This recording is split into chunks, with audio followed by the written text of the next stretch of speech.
गुरुवः पान्तिनो नित्यं ज्ञानदर्शननायकः चारित्राणगम्भीरा मुक्षिमार्गोपदेशिकः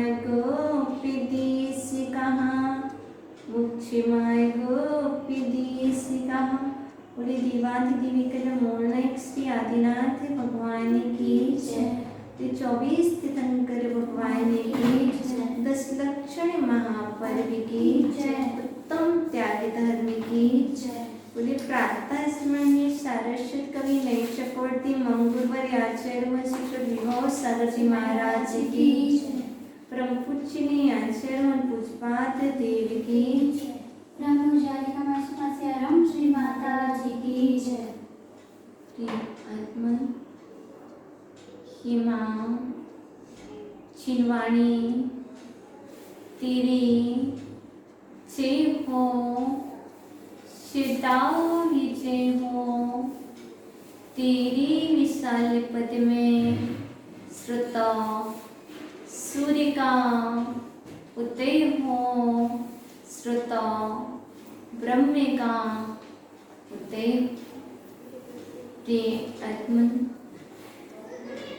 आज पर्वाधिराज पर्युषण महापर्व का अष्टम दिवस उत्तम त्याग का। अष्ट कर्मों को नष्ट करने के लिए त्याग धर्म अनिवार्य है।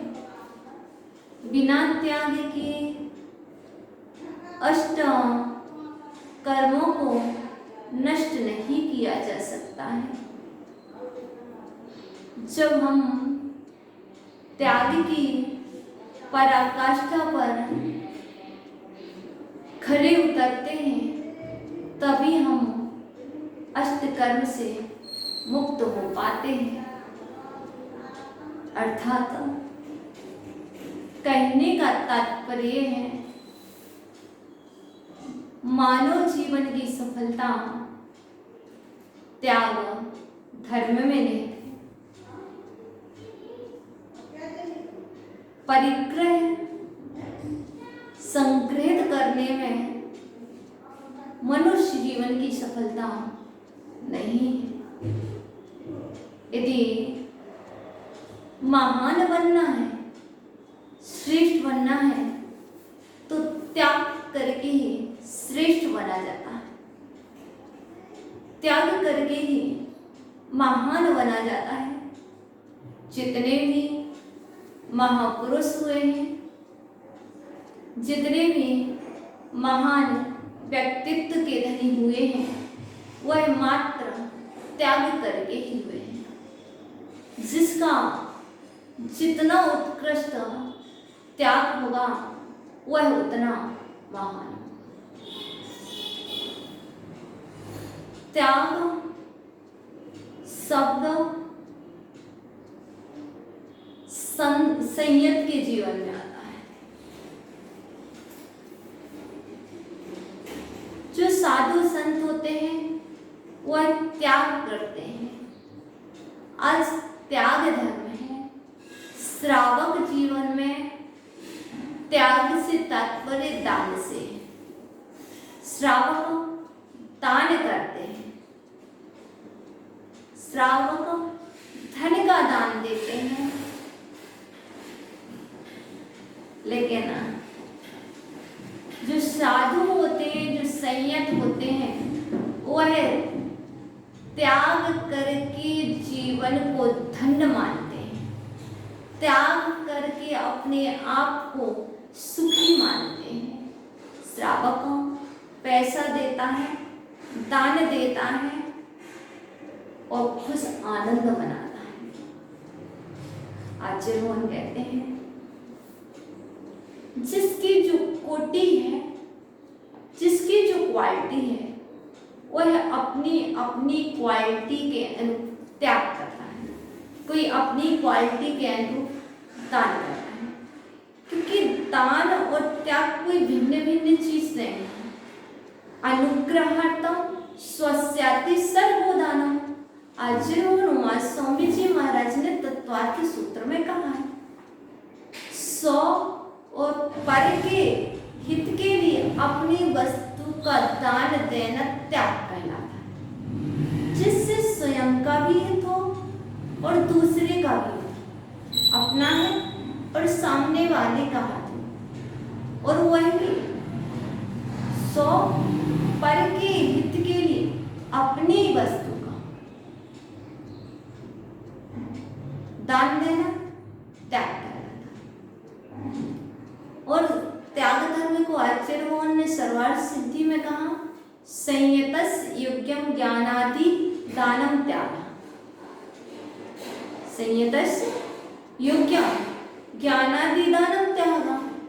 संयत के योग्य ज्ञान आदि के निमित्त भोग दान देना त्याग है। अब संयत के योग का कौन कौन सी सामग्री, कौन कौन से उपकरण है, उनको दान में देना वह भी त्याग है। श्रावक भी दान देता है और संयत भी दान देता है। जो श्रावक दान देता है उस दान का सदुपयोग करके संयत अपने जीवन में आचरण में लाता है। शास्त्र हो, पेन, डायरी, पिच्छी कमंडल इत्यादि जो भी उपयोग की वस्तु है, जो भी उपकरण इत्यादि सामग्री है जो से वो श्रावक देता है और उस वस्तु का सदुपयोग संयत करते हैं और शास्त्र से स्वाध्याय करके, और वह संयत भी क्या करते हैं, ज्ञान का दान देते हैं, वह भी दान है। लेकिन आचार्यों ने दान के 3 विध बताए और कहीं कहीं आचार्यों ने दान के 4 विध भी बतलाए।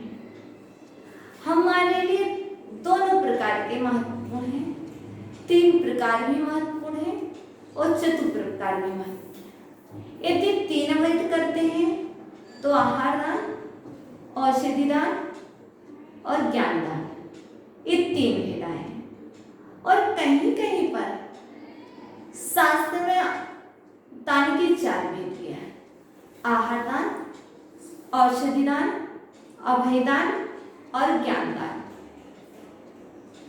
लेकिन दान दिया किसे जाए, पहले बात आती है दान दो। आखिर दान दो किसे, ये तो बतला दिया त्याग धर्म है, दान करना चाहिए, आखिर दान का भी तो पात्र होना चाहिए। भगवान आप कहते हो कि प्रवचन सुनाने के लिए योग्य पात्र की खोज करो। महावीर स्वामी की तब तक दिव्य ध्वनि नहीं खिली जब तक उनके लिए योग्य पात्र नहीं मिला। जैसे ही गौतम गढ़धर आए और महावीर स्वामी की दिव्य ध्वनि खिल गई, क्योंकि योग्य पात्र के अभाव में भी दान नहीं होता है। तो फिर यहाँ पर बात आती है, जैसे कहा त्याग धर्म दान में निहित है। तो श्रावक रत्न पूछते हैं आखिर दान का पात्र है कौन, दान किसे किया जाए। तो आचार्य मोहन कहते हैं दान के 3 पात्र हैं, उत्तम, मध्यम, जघन्य।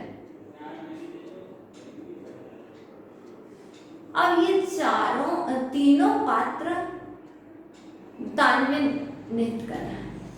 दान देने के पूर्व देख लीजिए मैं किसे दान दे रहा हूं, पात्र है कि नहीं। आहार दान देना है, किसे दोगे, पात्र होना चाहिए।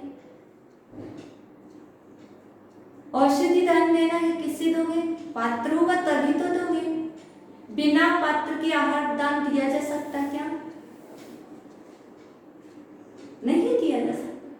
क्यों बिना पात्र के औषधि दान दिया जा सकता, नहीं दिया सकता। अभय दान दिया जा सकता, ज्ञान दान दिया जा सकता क्या?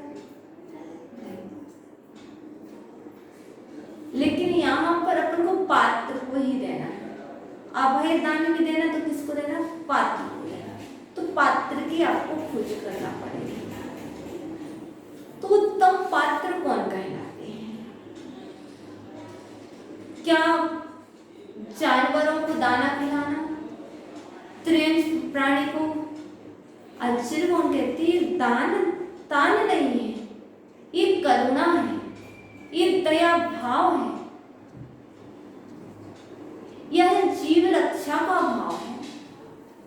प्राणी मात्र की रक्षा करना आपका कर्तव्य है, तो आप दया भाव का पालन करके आप घास गाय को खिलाते हैं, कबूतरों को दाना खिलाते हैं। लोग कहते हैं हमने तो गाय को खिला लिया तो उत्तम हो गया, कबूतर को खिला दिया तो मध्यम हो गया, स्वान को ब्रेड बिस्किट खिला दी तो जघन्य पात्र हो गया। लेकिन ये कोई पात्र नहीं है। पात्र तीन ही तरह के हैं, उत्तम, मध्यम, जघन्य। उत्तम पात्र में महाप्रति और मध्यम पात्र में देशप्रति, एलक, क्षुल्लक, क्षुल्लिका, और जघन्य पात्र में सम्यक दृष्टि, श्रावक, निहित है। अधिक दान देने का भाव जागे तो सर्व पहले खोज करो उत्तम पात्र है क्या हमारे नगर में। सबसे पहले हम उत्तम पात्र को देंगे, खोज कीजिए। जब उत्तम पात्र का अभाव ना मिले तो मध्यम पात्र की खोज कीजिए। जब मध्यम पात्र भी ना मिले तो उसके बाद जघन्य पात्र कीजिए। लेकिन दान तो तीनों पात्र को ही दिया जाएगा। अन्य को दिया गया दान दान नहीं कहलाएगा, करुणा तो कहलाएगी। आपकी करुणा हो जाएगी, दया हो जाएंगे, आपका व्यवहार हो जाएगा और आगे वह दान की कोटि में नहीं आएगा। यदि उसको आप दान मान के कर रहे हो नहीं तो आप गलत फहमी में जीवन व्यतीत कर रहे हो। उससे पाप का बंध भी नहीं होगा, आप खिला रहे हैं कि आपका दया भाव। लेकिन भगवान कहते हैं इसको आप समझिए, दान देने के पूर्व देख लीजिए मुझे दान देना है। अब बात आ रही है दान जब आपने बतलाए हैं 4 तरह के होते हैं। यदि हम चलो पात्र की खोज कर ली, चलो हम तो आहार दान देंगे, तो आचार्य कौन कहते हैं आहार दान मात्र 1 दिन के लिए काम आता है। आहार दान दिया तो 1 दिन के लिए काम आएगा। आज दिया कल नष्ट हो जाए, कल पुनः आवश्यकता। तो फिर औषधि दान, औषधि दान जब तक स्वस्थ नहीं है, जब तक रोगी है तब तक के लिए औषधि दान होता है। अभय दान एक भाव के लिए काम आता है, लेकिन एक ऐसा दान है जो भाव भाव में काम आता है, वो है ज्ञान दान। अभी हम प्रवचन दे रहे हैं, ये प्रवचन क्या 1 दिन के लिए है, क्या एक जीवन के लिए नहीं, भाव भाव के लिए। जब तक आप इसको साथ ले जाने, जब भाव तक साथ जा सकते, कब जाएगा जब विशुद्धि पूर्वक सुना जाएगा। और विशुद्धि पूर्वक जो सुनते हैं, जो धारण करते हैं, आचरण में लाते हैं, वह ज्ञान इस जन्म का, अगले जन्म का और आगे इस तरह से ज्ञान दान भाव साथ जाता है। इसलिए श्रेष्ठ तो ज्ञान दान ही है, लेकिन आहार दान भी आवश्यक है। आहार के बिना भी स्वाध्याय नहीं हो सकता है। यदि आहार अच्छे से होगा तो औषधि की आवश्यकता नहीं पड़ेगी, तो उसमें अंतराय भी नहीं आएगा। तो ज्ञानदान क्या हुआ? अबाध रूप से चलता रहेगा। इसलिए दान तो चारों ही महत्वपूर्ण है। जिस समय जिस दान की आवश्यकता हो वह दान दे देना चाहिए। जिस समय आहार आवश्यक है उस समय आहार दान दीजिए। जिस समय औषधि की आवश्यकता है उस समय औषधि दान दीजिए। जिस समय अभय दान की आवश्यकता है उस समय अभय दान दीजिए। और जिस समय ज्ञान दान की आवश्यकता है, ज्ञान दान तो प्रतिशत कभी भी कहीं भी दे सकते हो, किसी समय दे सकते हो, लेकिन आहार समय औषधि तभी जब आप बीमार पड़ो, उसके बीच में नहीं। अभय दान ज्ञान दान कभी भी दे सकते हैं। इसलिए हमें दान में भी पीछे नहीं हटना चाहिए, क्योंकि दान मुक्ति का कारण है। लेकिन जो मूढ़ी लोग हैं, हम जैसे मूढ़ी, हम जैसे अज्ञानी लोग, वो क्या कहते हैं? परिग्रह का तो त्याग नहीं करना चाहते, बिना त्याग किए अपनी इच्छा से कहते मुक्ति ऐसी ही हो जाएगी। तो आचार्य भगवान ने कहा है, या परिग्रहं त्यक्त्वा मुक्तिमिच्छति मूढ़िः खा पुष्पै कुरुते सारं सा वंदा शुद्ध सेथिरम्। अर्थात यह जो परिग्रहं त्यक्त्वा मुक्तिम इच्छति, कुछ ऐसे मूढ़ी अर्थात अल्पधि वाले हैं, मूर्ख लोग हैं, जो कहते हैं परिग्रहं त्यक्त्वा, बिना परिग्रह के त्याग किए बिना है। क्या होता? मुक्तिम इच्छति, मुक्ति की इच्छा करते हैं। कुछ ऐसे लोग हैं, ना तो घर छोड़ेंगे ना परिवार छोड़ेंगे, कुछ भी नहीं छोड़ना पड़ेगा बिना त्याग किए। क्या होगा? मुक्ति संभव है। आचार्य भगवान कहते हैं, वह अपने आप से क्या मान रहे हैं? खा पुष्पई, खामी आकाश पुष्पई कुरते सारा। जैसे ना आकाश के पुष्प होते हैं, उनकी ही माला को आकाश के पुष्पों की माला बना रहे हैं, और कह रहे बंद, और क्या कह रहे? बंध्या सुतम, और बंध्या स्त्री का सुत होता है। आखिर आकाश के पुष्पों का सेहरा बना रहे हैं और बंध्या स्त्री के सुत की कल्पना कर रहे हैं। जिस प्रकार बंध्या का कोई पुत्र नहीं होता, आकाश के कोई फूल नहीं होते और गधे के सींग नहीं होते, उसी तरह आचार्य भगवान कह रहे हैं, परिग्रह का त्याग किए बिना मुक्ति की इच्छा करना भी व्यर्थ है। ये तो मूढ़ी लोग करते हैं, अज्ञानी जीव करते हैं। इसलिए आप इस मूढ़ी का त्याग कीजिए, आप बुद्धिमान बनिए, आप अपनी सद्बुद्धि का प्रयोग कीजिए, क्योंकि त्याग करने से सम्यक बुद्धि जन्म लेती है। यदि त्याग मन से किया जाए तो वह सुख देता है।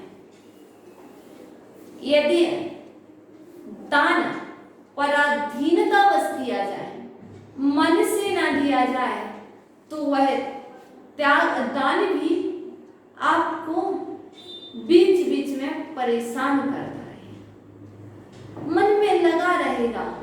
इसलिए आचार्य कहते त्याग मन से करो।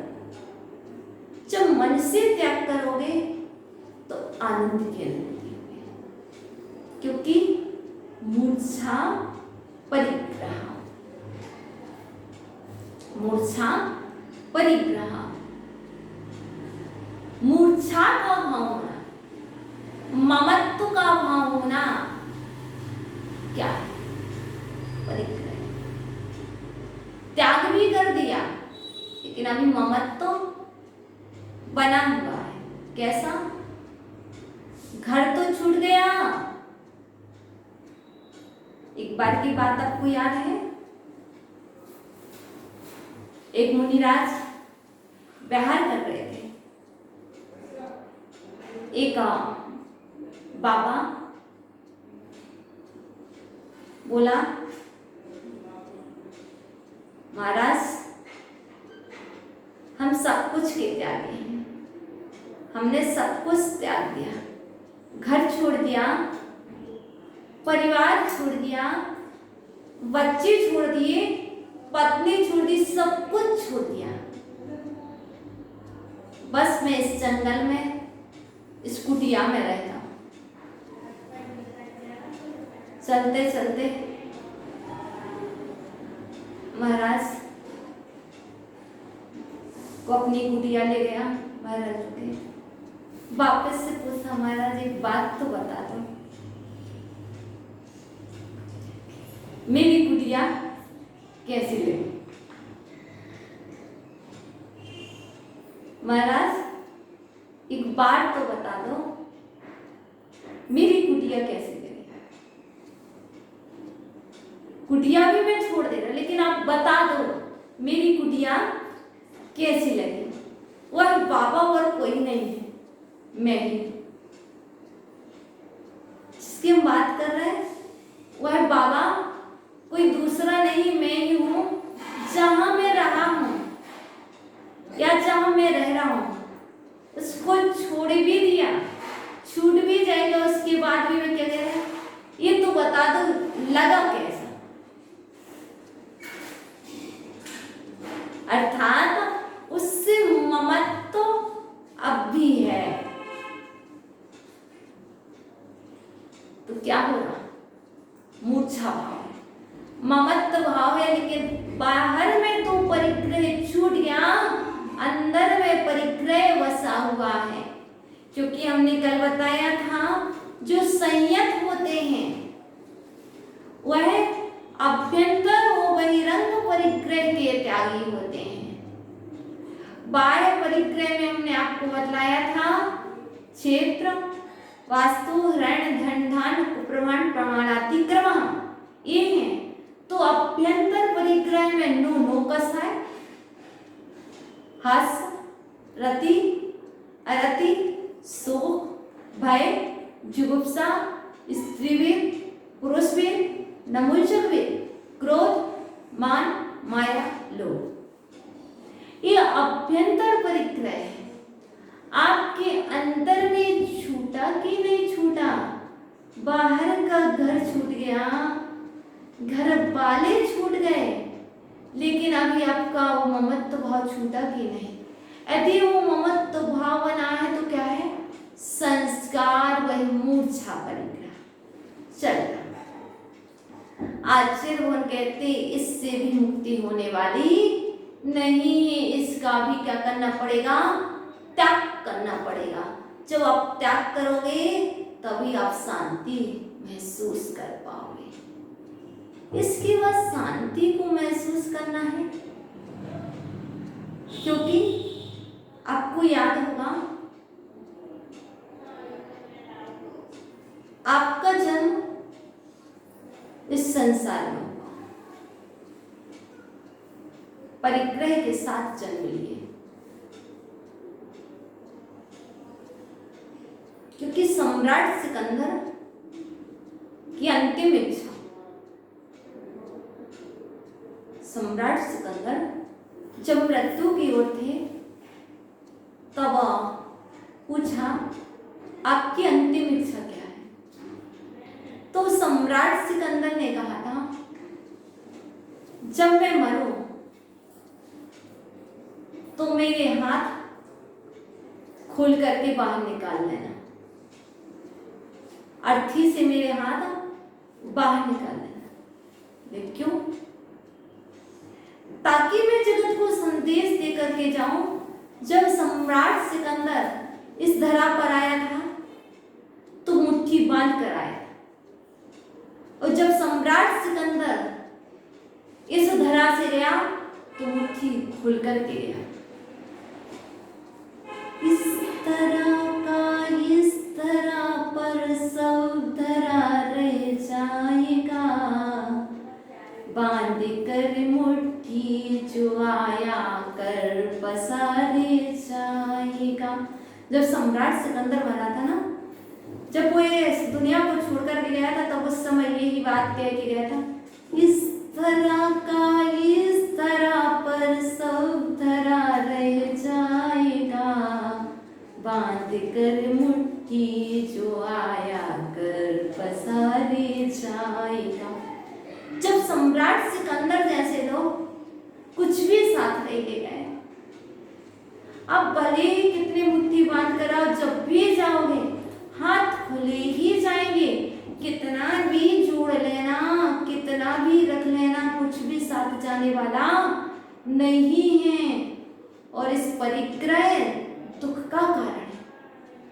परिग्रह से सुख कभी भी ना हुआ है, ना होगा, ना होता है, ना भविष्य में हुआ है, ना वर्तमान में हो रहा है, ना भूत में था।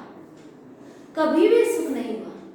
जितने भी सुखी हुए हैं वह परिग्रह को त्याग करके हुए हैं, और जितने भी जीव मुक्त हुए हैं, मुक्त हो रहे हैं और मुक्त होंगे, वे परिग्रह तत्वा परिग्रह को त्याग करके ही मुक्त होंगे। और यदि तुम्हें भी मुक्त होना है, मुक्ति की श्रेणी में तुम्हें अपना नाम लिखना है, तो आचार्य मन कहते हैं परिग्रहम त्यक्त्वा, परिग्रह को छोड़ दो। परिग्रह को छोड़ेंगे कैसे? जब पुण्यधि हो। पुण्यधि अर्थात पुण्य बुद्धि होगी, तभी परिग्रह का त्याग होगा। जब तक पापधि होगी, पाप बुद्धि होगी, पापमय बुद्धि होगी, तब तक परिग्रह का त्याग नहीं होता। जब पुण्य बुद्धि जन्म लेती है, तभी भाव बनते हैं कि मोक्ष मार्ग पर बढ़ जाएं, व्रत ले लें, संयम ले लें, पर घर का त्याग कर दें। ये सब भाव पुण्यधि में होते हैं। पापी जीवों के यहाँ पुण्यधि कहाँ? उनको तो यही अच्छा लगता है कभी महल बन जाए, कभी फ्लैट लिप जाए, कभी ये हो जाए, क्योंकि अभी मोक्ष बहुत दूर है। जिनका संसार अल्प रह गया है, उन्हीं के भाव बनते हैं कि मोक्ष मार्ग की यात्रा करें, मोक्ष मार्ग में बढ़ें। इसके लिए पुण्य बहुत तीव्र चाहिए, बहुत गाढ़ा पुण्य चाहिए। यदि पुण्य अच्छा नहीं होगा, थोड़ा सा पतला होगा, तो मोक्ष मार्ग में भी आकर के कब वापस चले जाएंगे, इसकी भी कोई गारंटी नहीं है। आचार्य कहते आप भी जाओ तो अपने पुण्य पर इतना अभिमान मत करना, इतना अभिमान मत करना, किसी की निंदा मत करना। यहाँ आकर के और पुण्य को गाढ़ा करना और पुण्य बढ़ाना कि भगवान हम यहाँ तक तो आ गए हैं, अब यहाँ से हमारी यात्रा तब तक अच्छी चलती रहे जब तक कि मुझे मुक्ति ना हो जाए। क्योंकि जो त्याग होता है वह दो रूप होता है, यम रूप और नियम रूप।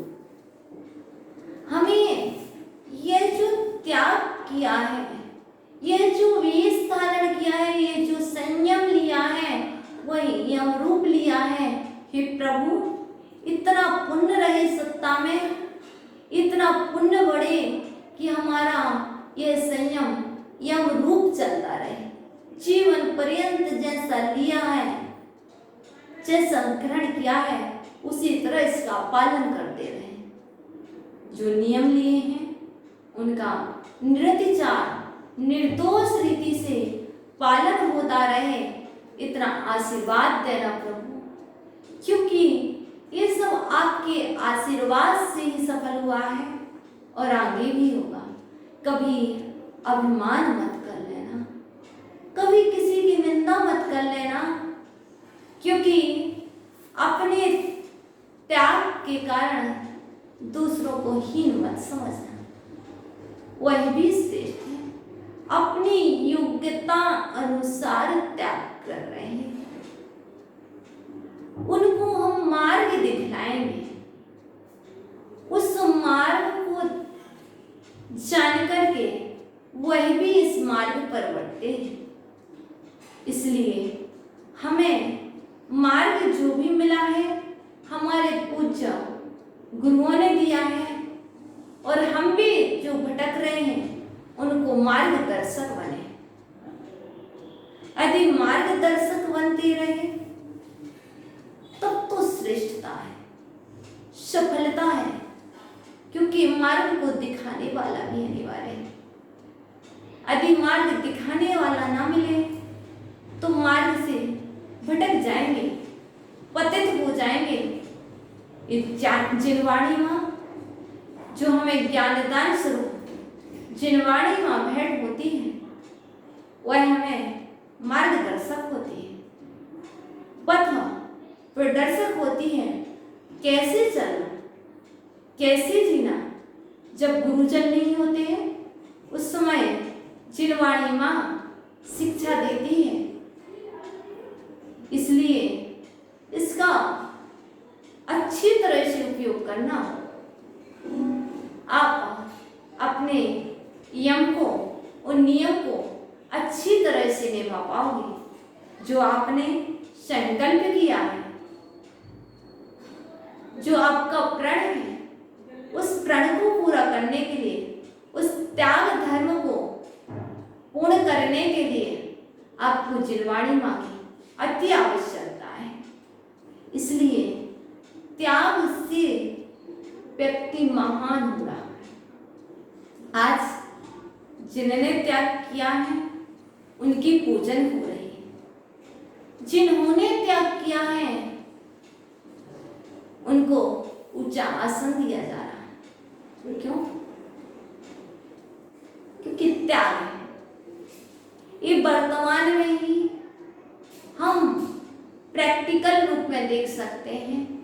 हमें कहीं यहाँ पर थ्योरी शास्त्र में लिखी है, लेकिन प्रैक्टिकल रूप में हमारे साधु संत हैं, जिन्हें देख करके हम जान सकते हैं इनके लिए आप नमस्कार क्यों करते हैं? क्योंकि इन्होंने त्याग किया। ये आपसे श्रेष्ठ है।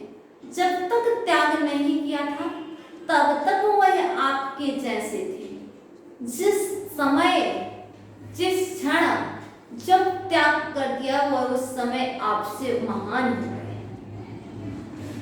त्याग करते ही आपने उनको नमस्कार करना शुरू कर दिया। आप त्याग करो, आप आज महान बन सकते हैं। महान बनने के लिए कोई लॉन्ग टाइम नहीं लगता है, एक क्षण में बन सकते हो। अंजन चूड़ भी निरंजन बन गया, वह भी सिद्ध बन गया। कब? जैसे ही उसने त्याग किया। इसलिए ऐसा नहीं है कि सिर्फ यहाँ पर नमस्कार किसे किया गया। जहाँ पर त्याग होता है वहाँ पर नमस्कार होता है। अब त्याग किस तरह का त्याग वह भी आपको पता है। हमें भावनाएं त्याग धर्म को जीवन में लाने के लिए किस प्रकार की भावनाएं अपनाना चाहिए। भगवान ये धन, ये वैभव आज नहीं अनेक भवों में प्राप्त किया है। ऐसा तो नाना तरह, नाना प्रकार से प्राप्त किया है। इस बार भी किया तो क्या बड़ी बात हुई। त्याग कभी नहीं किया, कहीं नहीं किया।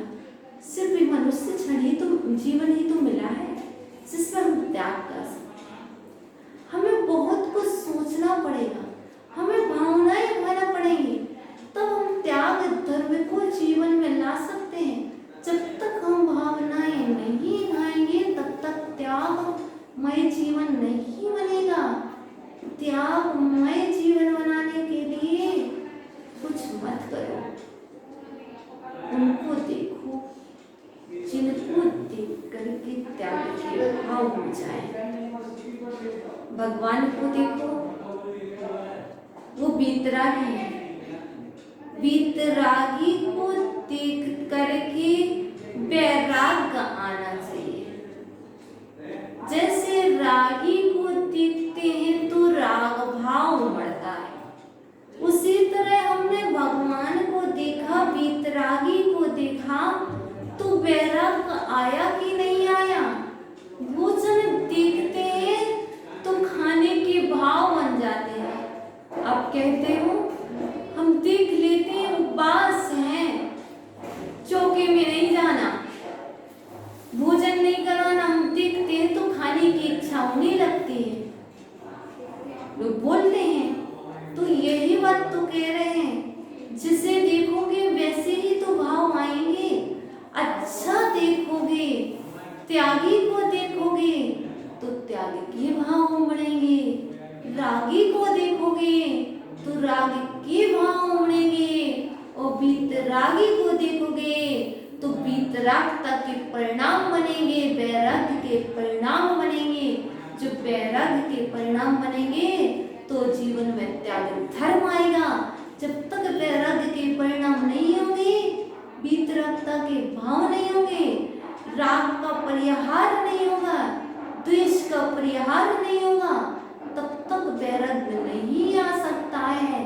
वैराग्य लाने के लिए वीतरागी के पास आना पड़ेगा, वैरागी की संगत करनी पड़ेगी।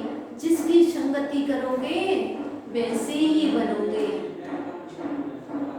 हमें जो बनना पड़ता है हम उसकी ही संगति करें, जैसा नहीं बनना है, क्योंकि प्रभाव पड़ता है, प्रभाव पड़ता है। संयमी असंयमी की संगति करेगा। यदि असंयमी प्रभावशाली है तो वह संयमी के भाव भी असंयम रूप होने लगेंगे,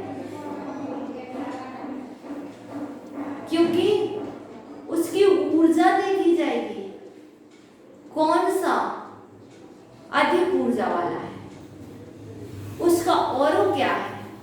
यदि असंयमी प्रभावशाली है तो वह संयमी को भी असंयम की ओर ले जाएगा, और जो समझदार होता है, जो बुद्धिमान होता है, वो असंयमी के लिए भी अपनी ओर कन्वर्ट कर ले, या नहीं हो पा रहा है तो वह स्वयं वहां से दूर हट जाता है।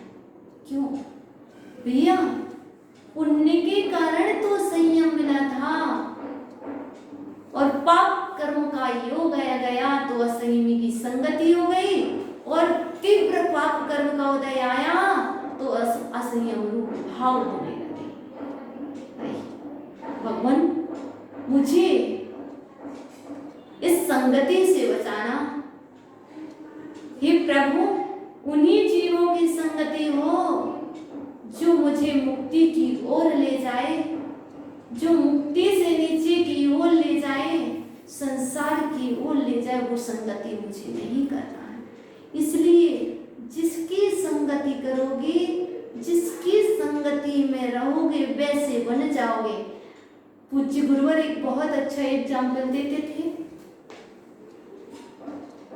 गुड़ बहुत सारा है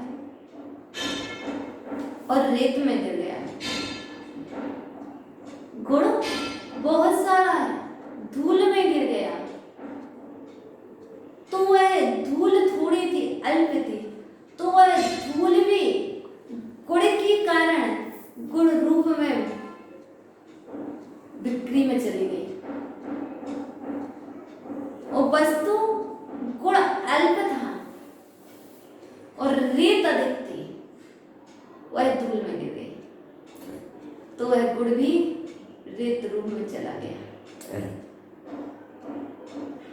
इसी तरह ना उस गुड़ की बात चल रही है, ना उस रेत की बात चल रही है, बात हमारी ही चल रही है कि हमारे परिणाम क्या गुण रूप अधिक है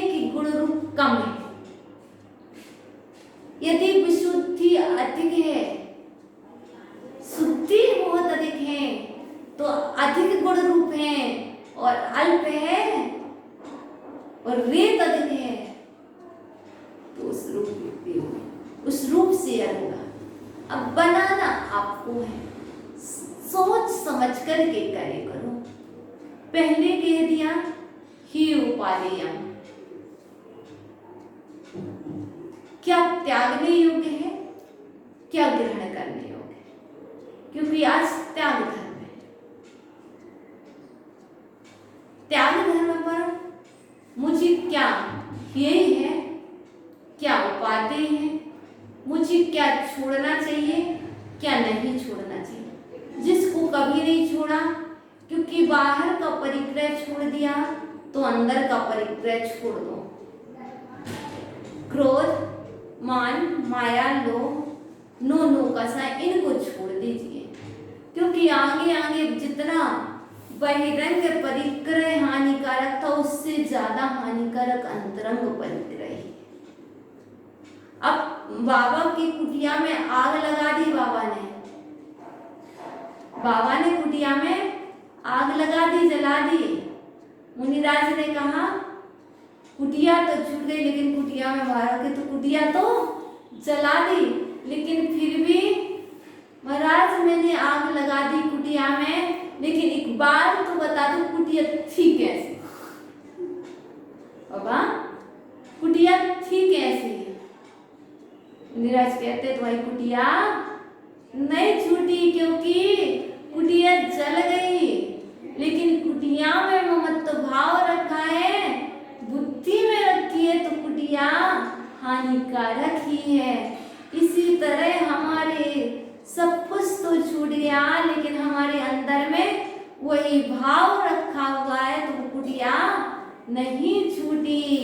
इसलिए त्याग धर्म, क्योंकि जो छोड़ देते हैं उसको द्वारा नहीं देखते हैं। यदि द्वारा दिख रहे, एक बार घर को छोड़ देना और वापस से घर में मुड़ना, घर में जाना, वो तो क्या है, अपने ही थूक को थूक करके चाटने के बराबर है। बमन करके कौन खाता है? जो एक बार ग्रह त्याग देता है और वापस से उसी ग्रह को पकड़ लेता है, वह तो बमन को करके बमन को ही खाता। स्वीकार है क्या? पमन करने के बाद तो देखना भी पसंद नहीं करते, फिर तो खाने की बात है। इसलिए जो चीज का त्याग कर देते हो, अर्थात जिसने दान दे दिया, हमने तो दान दिया है, हमने तो दान दिया है, श्रावक है, दान दे दिया, तुमने अच्छे भाव से दिया, अच्छे कार्य में दिया। अब ये मत कहो तुमने कहाँ लगाई, वो तुम जानो, कमेटी वो ट्रस्ट जाने, तुम क्यों विकल्प कर रहे हो, उसका पाप पुण्य उनके ऊपर, तुम क्यों राग द्वेष करके अपने परिणाम बिगाड़ रहे हो। इस प्रकार हमने दे दिया, हमने त्याग कर दिया, अपने विकल्प नहीं करना, क्योंकि त्याग के बाद भाव बिगाड़ना नहीं चाहिए। देने के बाद उस वस्तु को ग्रहण करने के भाव भी नहीं होना चाहिए। मैंने छोड़ दिया, मैंने त्याग कर दिया, दे दी वस्तु, अब वो मेरी नहीं, उस वस्तु पर मेरा अधिकार नहीं। एक बार अपने हाथ से वस्तु दूसरे के हाथ में जाती है, तो उस वस्तु पर अधिकार आपका नहीं, दूसरे पर होता। जैसे जब तक एक कन्या के विवाह नहीं हुआ, तब तक उस पर पिता का अधिकार होता है। जैसे ही पाणी ग्रहण करके पिता ने अपनी बेटी का हाथ दूसरे के हाथ में दे दिया, अब उसी क्षण से पिता के अधिकार समाप्त हो गए। उस दिन से वो अधिकार किसी के हुआ दूसरे की हो जाती। ऐसे ही जब तक आपने मुख से नहीं बोला, जब तक आपने दिया नहीं, मुख से बोला तो देने के बराबर, जब तक नहीं दिया तब तक परिग्रह का पाप लगेगा। जैसे ही बोल दिया और फिर दे दिया, अब वो तुम्हारे अधिकार में नहीं है। अब वो जो हो रहा उस पे विशेषता में मत जाओ। यदि विशेषताओं में जाओगे तो स्वयं परेशान होगे, स्वयं विकल्पमय होगे, क्योंकि त्याग धर्म है, विकल्प धर्म नहीं है। विशुद्धि धर्म है। विशुद्धि को धर्म कहा है, विकल्प को धर्म नहीं कहा, चिंता को धर्म नहीं कहा, चिंतन को धर्म कहा। हम क्या करते हैं? चिंता करते हैं, हम विकल्प करते हैं। आचार्य कहते हैं कैसे धर्मात्मा हो सकते तुम? धर्मात्मा ना तो चिंता करता है, ना विकल्प करता है। और यदि चिंता और विकल्प हो रहे, धर्म हो ही नहीं रहा है। इसलिए जिस चीज का त्याग कर दिया, जो चीज दान में दे दी, अब उसको दोहराओ मत। मैंने इतना दिया था, मैंने इनको ही दिया। दान दे दिया ना, चिंता मत करो। दान देने के बाद क्या होना चाहिए? आपने दिया है ना, अब इस भाव से भी मत दो, दान देंगे तो इसके बदले में मुझे इतना मिलेगा। क्योंकि दिया है तो भाव क्या है कि इसके बदले में मुझे इतना मिलेगा। बिल्कुल कोई भाव ममत्व निर्भाव होकर के सुनो कि मुझे जो दान दिया उसके बदले में कुछ नहीं चाहिए, जो मिलेगा वो मिलेगा। माँ कभी नहीं सोचती मैंने बच्चे को भोजन कराया तो इसके बदले में मुझे बेटा कुछ देगा। माँ निरपेक्ष भाव से, बिना अपेक्षा किए ही बच्चे को भोजन कराती है। वो कितने अच्छे से बेटा एक गिलास खाए। माँ की कोई अभिलाषा नहीं होती, और तुम्हारी एक अभिलाषा, हम इतना दान देंगे तो इसके बदले में क्या मिलेगा। गणेश ग्वाला, उस ग्वाले ने कभी नहीं सोचा था कि हमें जिनवाणी भेंट करेंगे तो हम कुंद कुंद आचार्य बनेंगे, कुंद कुंद स्वामी बनेंगे। नहीं, उसने तो भगवान के लिए, मुनिराज के लिए जिनवाणी भेंट की थी, वो कौंडेश वाला बन गया। प्रभाव है, पड़ता है, पर आप मत रखिए ना भाव, आप तो दान दे दीजिए। आप क्या कर रहे हैं दान का?